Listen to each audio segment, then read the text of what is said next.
Good morning, my dear students of class 10th. Yesterday I have told you about, in last video, I have told you about the classification of elements given by different scientists. I have told you about the two scientists. Number one is Daubernier. He has given his Daubernier triads, and another one, Newland's law of octave. I have told you about the law of octave of Newland. So now today we will start about Mendeleev's classification of elements. Let's begin. Mendeleev's classification of elements में हम पढ़ेंगे. Mendeleev एक scientist थे. इनकी ही periodic table आज हम पढ़ रहे हैं देखा जाए तो. हालांकि इनकी पीरियोडिक टेबल में थोड़ा सा चेंज किया था हेनरी मोजले ने. ओके, हेनरी मोजले एक साइंटिस्ट थे, वो बाद में आए थे मेंडलीव के. तो मेंडलीव जब आए थे तो मेंडलीव के टाइम तक 63 elements have been discovered in this world. तो उन्होंने 63 एलिमेंट्स को इस तरह से रखा था कि उन्होंने एक पीरियोडिक टेबल बनाए, अपनी पीरियोडिक टेबल बनाई, जिसमें इन्होंने 6 पीरियड्स थे इनकी पीरियोडिक टेबल में, और टोटल 8 ग्रुप्स हुआ करते थे इनकी पीरियोडिक टेबल में. और इन्होंने जो पीरियोडिक टेबल जो बनाई थी वो बहुत काफ़ी मतलब क्या कहते हैं अच्छी थी, बहुत ज़्यादा मतलब उसको लोगों ने सराहा, बहुत ज़्यादा मतलब उसको अच्छे कमेंट्स मिले, पॉजिटिव व्यूज़ मिले लोगों के. तो इनकी पीरियोडिक टेबल को ही आज हम पढ़ रहे हैं देखा जाए तो. वो उसका मॉडर्न फॉर्म है जो आज हम पढ़ रहे हैं, इसीलिए उसको हम बोलते हैं लॉन्ग टर्म पीरियोडिक टेबल या फिर मॉडर्न पीरियोडिक टेबल. ओके, इन्होंने एक लॉ दिया था अपनी पीरियोडिक क्लासिफिकेशन का. इन्होंने ये बताया था, देखिए मैं आपको सबसे पहले बताता हूँ पीरियोडिक टेबल का नाम पीरियोडिक टेबल कैसे पड़ा. क्योंकि पीरियड का मतलब होता है एक टाइम इंटरवल. तो कुछ एलिमेंट्स जब इन्होंने पीरियोडिक टेबल में रखे थे, मेंडलीव ने पीरियोडिक टेबल में जब कुछ एलिमेंट्स रखे तो इन्होंने दो चीज़ों से ये गाइड हुए थे, मैंने आपको बताया था. एक तो नंबर वन, इन्होंने एटॉमिक मास को इंक्रीजिंग ऑर्डर में रखा था, एलिमेंट्स को जो रखा था इंक्रीजिंग एटॉमिक मास में रखा था. दूसरा, इन्होंने एक चीज़ ये ध्यान रखी थी, जिनकी प्रॉपर्टीज सिमिलर हो उनको एक ग्रुप में भी रखा जाए या एक स्लॉट में रखा जाए. तो इन दो बातों से ये गाइड हुए थे. ओके, तो मेंडलीव ने ये किया था कि इन्होंने 63 एलिमेंट्स को रखने के बाद इन्होंने बताया कि कुछ मतलब टाइम ऑफ इंटरवल के बाद हमें ऐसे एलिमेंट्स मिलेंगे जिनकी प्रॉपर्टीज पहले डिस्कवर्ड जो एलिमेंट है, पहले से जो गिवन एलिमेंट है टेबल में, उनकी तरह मैच कर रही हैं. इसलिए इन्होंने एलिमेंट्स को इस तरह से रखा था. और 63 एलिमेंट्स को इन्होंने रखा था. 6 याद रखिए, 6 पीरियड थे और 8 ग्रुप थे इनकी पीरियोडिक टेबल में. ठीक है, उसके बाद इन्होंने क्या किया था, इन्होंने अपनी पीरियोडिक टेबल में कुछ गैप्स भी छोड़े थे. ये इनका एडवांटेज है, इनकी पीरियोडिक टेबल के कुछ एडवांटेजेस भी थे. इन्होंने कुछ ग्रुप्स छोड़े थे अपनी पीरियोडिक टेबल में, कुछ मतलब पोर्शन खाली छोड़ दिया था, क्योंकि इनका ये कहना था कि अभी फ्यूचर में some more elements would be discovered in future, and उनकी प्रॉपर्टीज इन्होंने ऑलरेडी प्रेडिक्ट कर दी थी. ये बहुत बड़ी बात होती है, पहले से जो डिस्कवर चीज़ नहीं हुई है उसकी प्रॉपर्टी को इन्होंने पहले से ही डिस्कवर कर दिया था. ओके, इनका पूरा नाम भी मैं आपको यहाँ बताता चलूँ. इनका नाम था पूरा डिमित्री आइवानोविच मेंडलीव नाम था इनका. तो इतने अच्छे साइंटिस्ट थे, इन्होंने कुछ एलिमेंट्स को बिना डिस्कवर हुए उसके बारे में बता दिया था कि इनकी प्रॉपर्टी इन एलिमेंट्स की तरह मैच करेगी. ठीक है, जैसे फॉर एग्जाम्पल यहाँ पर एक मैंने लिखा हुआ भी है ऑलरेडी. इन्होंने जो एलिमेंट डिस्कवर नहीं हुए थे, ये एलिमेंट डिस्कवर नहीं हुए थे मेंडलीव के टाइम पर, मीन्स 1869 में ये एलिमेंट्स, ये 3 एलिमेंट्स स्कैंडियम, गैलियम और जर्मेनियम, ये डिस्कवर नहीं हुए थे. लेकिन इन्होंने इनके बारे में बता दिया था और इनका नाम रखा था एका बोरॉन, क्योंकि बोरॉन पहले डिस्कवर हो जाता है, यानी पहले बोरॉन आएगा. एका का मतलब first boron will come, then after the unknown element या undiscovered element will come in his periodic table. उस पोर्शन में आएगा ये एलिमेंट. उसके बाद एल्यूमिनियम के बाद जो एलिमेंट आ रहा था उसका नाम रखा था एका एल्यूमिनियम, और सिलिकॉन के बाद जो आना था उसका नाम रखा था इन्होंने एका सिलिकॉन. तो इस तरह से एका बोरॉन, जब ये एलिमेंट डिस्कवर हुआ तो एका बोरॉन बदल गया, स्कैंडियम नाम मिल गया उसको. जब गैलियम डिस्कवर हुआ तो एका एल्यूमिनियम की जगह पर नाम गैलियम ही रख दिया गया. और जब सिलिकॉन के बाद जो एलिमेंट आना था जो डिस्कवर हुआ था उसका नाम एका सिलिकॉन जो था उसको बदलकर जर्मेनियम नाम मिल गया. इसको बहुत अच्छा तरीका मैं आपको लर्न करने का बताता हूँ. मैंने शायद लास्ट वीडियो में बताया भी था कुछ इसके बारे में. सपोज इसको शॉर्ट में लिख लेते हैं, ये BOSC, ये हो गया बॉस्क. ओके, उसके बाद एल्यूमिनियम के लिए हम लिखेंगे AL और इसका ले लेंगे GA, अलगा. ओके, नेक्स्ट इज CI और GE. तो अब आपको याद रहेगा बोरॉन, इका बोरॉन कन्वर्ट हो गया स्कैंडियम में, इका एल्यूमिनियम कन्वर्ट हो गया गैलियम में, एंड इका सिलिकॉन जब डिस्कर हुआ तो उसको नाम मिल गया जर्मेनियम। ओके, तो ये इन्होंने मेंडलीव ने किया था। इनकी पीरियोडिक टेबल में बहुत सारी ये मतलब अच्छी बातें थी। एक तो इन्होंने पीरियोडिक टेबल को एटॉमिक मास के अकॉर्डिंग रखा था, ये बाद में तो खैर ये बात गलत हो गई थी जब मोसले ने इसके बारे में बताया। तो इनका जो लॉ था periodic law which has been given by Mendeleev, it states that the chemical and physical properties of the elements are periodic functions of their atomic masses. मतलब जो एलिमेंट्स की केमिकल प्रॉपर्टीज़ हैं आपस में जो रिजेंबल करती हैं वो बेस्ड होती हैं उनके एटॉमिक मास पर, या एटॉमिक मास की वजह से हैं। इंक्रीजिंग एटॉमिक मास के अकॉर्डिंग इन्होंने अपनी पीरियोडिक टेबल बनाई थी। ठीक है, ये इनका पीरियोडिक लॉ था, जो कि कुछ वक्त के बाद गलत हो गया जब हेनरी मोज़ले ने उसको थोड़ा सा ठीक किया। हेनरी मोज़ले ने कोई बहुत ज़्यादा बड़ा जैसे काम नहीं किया था, उन्होंने इन्हीं की पीरियोडिक टेबल का लॉ बस चेंज कर दिया था। ओके, और सारी इनकी जो कमियां थी, जो भी लिमिटेशंस थी, वो वैनिश हो गई थी मेंडलीव की जब मोज़ले ने एक लॉ दिया। वो भी अभी आपको हम बताएंगे।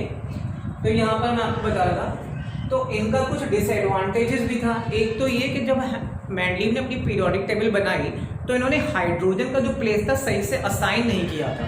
क्या असाइन नहीं किया था सही से? मेन चीज़ ये थी कि इन्होंने जो हाइड्रोजन का प्लेस दिया, हाइड्रोजन एल्कलाई मेटल्स की तरह भी वर्क करती है और एल्कलाई नॉन मेटल की तरह भी। एल्कलाई मेटल जैसे सोडियम, पोटेशियम, लिथियम जो होती हैं, ये एल्कलाई अर्थ मेटल एलिमेंट्स कहलाते हैं। और इसी तरह के अल्कलाई नॉन मेटल्स वगैरह देख लें, अगर हम क्लोरीन, फ्लोरीन, ब्रोमीन जैसे हैं, तो इनकी तरह भी मतलब ये अपनी प्रॉपर्टीज़ को शो कर रही थी। तो इन्होंने क्यों इन्होंने जो था एलिमेंट्स को, इसको हाइड्रोजन को दो जगह प्लेस क्यों नहीं दिया, या अगर एक जगह प्लेस दिया है तो अगर मेटल के ग्रुप में रखा तो मेटल में क्यों रखा है और नॉन मेटल में क्यों नहीं रखा है, ये इसका आंसर इन्होंने क्लैरिफिकेशन नहीं दिया। दूसरा ये, कुछ एलिमेंट्स रॉन्ग प्लेस थे। सपोज फॉर एग्जांपल जैसे कि इसमें जो निकल था वो कोबाल्ट के बाद आ रहा था, जबकि nickel is lighter element than cobalt, तो निकल को पहले आना चाहिए because he has given his law according to increasing atomic masses, but he placed wrongly nickel then after किसके बाद रखा था इन्होंने निकल को इन्होंने रखा था कोबाल्ट के बाद। तो कोबाल्ट भारी एलिमेंट है जबकि, तो इसे बाद में आना चाहिए, पहले निकल को आना चाहिए। ओके, तो ये इनकी कमियां थी इनकी पीरियोडिक टेबल में। इसी तरह से इन्होंने जो एलिमेंट्स जैसे जिनके क्लास 9th में हमने पढ़ा था आइसोटोप्स और आइसोबार्स पढ़े थे। तो आइसोबार्स में क्या होता है, जिनके भार सिमिलर होते हैं, यानी मासेस सिमिलर होते हैं, लेकिन एटॉमिक नंबर जो होते हैं वो डिफरेंट होते हैं। तो इन्होंने फिर अपनी प्लेस इन्होंने जो था आइसोटोप्स में, और आइसोटोप्स में क्या होता है, आइसोटोप्स में एटॉमिक नंबर सिमिलर होते हैं लेकिन एटॉमिक मासेस डिफरेंट होते हैं। तो इन्होंने क्यों फिर दो एलिमेंट्स को जगह क्यों नहीं दी? जैसे क्लोरीन है तो फिर क्लोरीन को दो जगह लिखना चाहिए था, लेकिन ऐसा भी नहीं था क्योंकि क्लोरीन के एटम का मास 35, एक का 37 होता है। और हम जो पढ़ते हैं क्लोरीन का एटॉमिक मास, वो हम एवरेज एटॉमिक मास पढ़ते हैं, जो आपने क्लास 9th में निकालना सीखा भी था। Average atomic mass that is 35.5। तो उन्होंने क्लोरीन को दो जगह प्लेस क्यों नहीं दिया, ये भी इसको क्लैरिफिकेशन या इसका एक्सप्लेनेशन ये नहीं दे पाए थे। तो इनकी ये कुछ कमियां भी थी या कुछ लिमिटेशंस थी। तो एग्जाम में क्वेश्चन आता है कि इनकी लिमिटेशन या इनकी पीरियोडिक टेबल के कुछ डिसएडवांटेज जो थे वो आप बताइए। तो आपको ये लिखना पड़ेंगे 2-3 एग्जाम्पल्स। ओके, नेक्स्ट उसके बाद अब आता है हमारा नया एक साइंटिस्ट जब आए हेनरी मोज़ले, तब इन्होंने कुछ नहीं किया, बस एक बात इन्होंने बताई कि जो एलिमेंट्स होते हैं पीरियोडिक टेबल में इन्हें रखने के लिए इन्होंने एक लॉ को चेंज कर दिया। मेंडलीव ने बताया था कि पीरियोडिक जो फंक्शंस है एलिमेंट के वो बेस्ड होते हैं एटॉमिक मासेस पर, बट इन्होंने मोज़ले ने सिर्फ एक लाइन ये बोली कि जो फंडामेंटल प्रॉपर्टी होगी एलिमेंट्स की, केमिकल प्रॉपर्टीज सिमिलरिटी शो करने की, वो होगी एटॉमिक नंबर।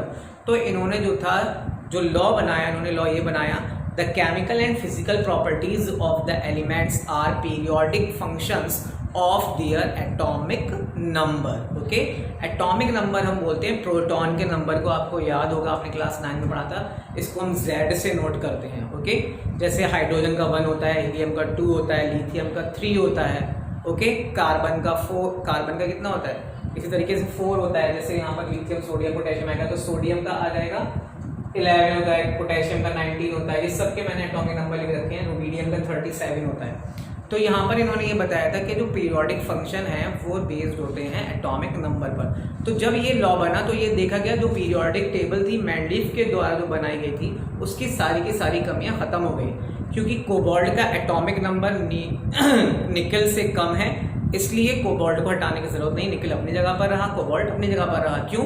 क्योंकि अब नया लॉ बन गया। लॉ क्या बन गया कि एटॉमिक नंबर को माना जाएगा, बेसिक फंडामेंटल प्रॉपर्टी क्या मानी जाएगी, एटॉमिक नंबर मानी जाएगी एलिमेंट्स की। तो अब increasing according to atomic number, यानी इंक्रीजिंग एटॉमिक नंबर में हमारी मॉडर्न पीरियोडिक टेबल बनी हुई है, जिसके अंदर 118 एलिमेंट्स को रखा गया है।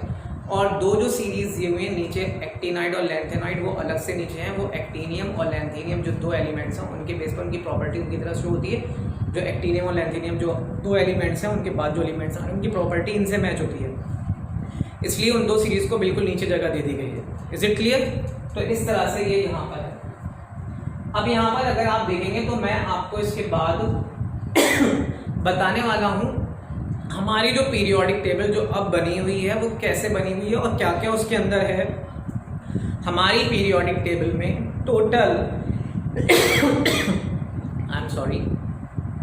हमारी पीरियोडिक टेबल में टोटल 7 पीरियड्स हैं, जो कि जिनको हम मानते हैं हॉरिजॉन्टल जो रोज हैं वो 7 पीरियड्स कहलाती हैं, और जो वर्टिकल रोज हैं इनको हम ग्रुप बोलते हैं। क्या बोलते हैं? ग्रुप बोलते हैं इनको।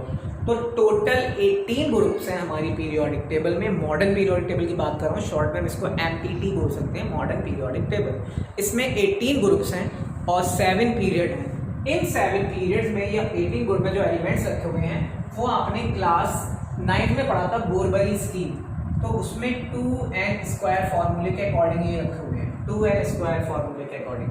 अगर आप देखेंगे तो पहली जो पीरियड है, पहला जो पीरियड है, दूसरा तीसरा पीरियड के बाद देखें तो 2n² के अकॉर्डिंग एलिमेंट्स रखे हुए हैं। पहले में 2 हैं, उसके बाद 8 है, फिर 8 है, फिर 18 है, फिर 32 एलिमेंट्स दिए हुए हैं। आप देखिएगा इस चीज़ को, मैं जो कह रहा हूँ पीरियोडिक टेबल में ये चीज़ ध्यान दीजिएगा, जो सर बता रहे हैं वो ठीक बता रहे हैं या नहीं बता रहे हैं। 2n² के अकॉर्डिंग रखे हुए हैं। वो पहले वाले पीरियड में 2 आए हैं, उसके बाद आए हैं 2 के बाद आए हुए 8, फिर 8 आए हुए, फिर 18, फिर 32 करके आए हुए। ओके ना, उसके बाद आता है आपका इस पीरियोडिक टेबल में, अच्छा मैंडलीफ का जो मैंने आपको बताया था, उन्होंने कुछ गैप्स वगैरह भी छोड़े थे। अभी भी हमारी पीरियोडिक टेबल में कुछ एलिमेंट्स के नेम यू करके दिए हुए हैं, वो अभी भी गैप हैं उनमें, और एलिमेंट्स वो डिस्कवर जब होंगे तब वो इन ग्रुप्स में लाकर या इन जगहों पर, इन स्पेसेस में लाकर रख दिए जाएंगे।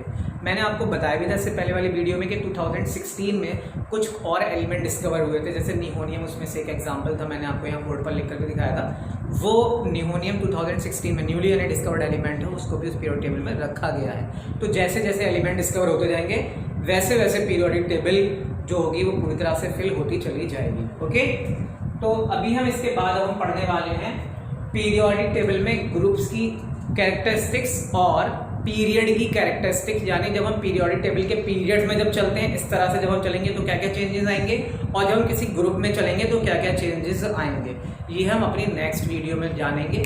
ठीक है, अभी के लिए इतना काफ़ी है। Go through your NCERT book and आप उसमें जाकर कंफर्म कीजिए, जाकर ये चेक कीजिए कि जो मैंने बताया वो ऐसा है या नहीं है, और कोई क्वेरीज हो तो आप कमेंट सेक्शन में जाइए और वहाँ पर आकर अपने क्वेश्चंस वगैरह पूछ सकते हैं। ठीक है, मैं अपना मोबाइल नंबर भी इसमें छोड़ दूँगा। मेरा मोबाइल नंबर है 9557061002। ओके, ये मेरा व्हाट्सएप नंबर, आप इसके थ्रू भी क्वेश्चंस मुझसे पूछ सकते हैं। Is it clear? Okay, thank you so much, have a great day, God bless you all the best for your future. Thank you.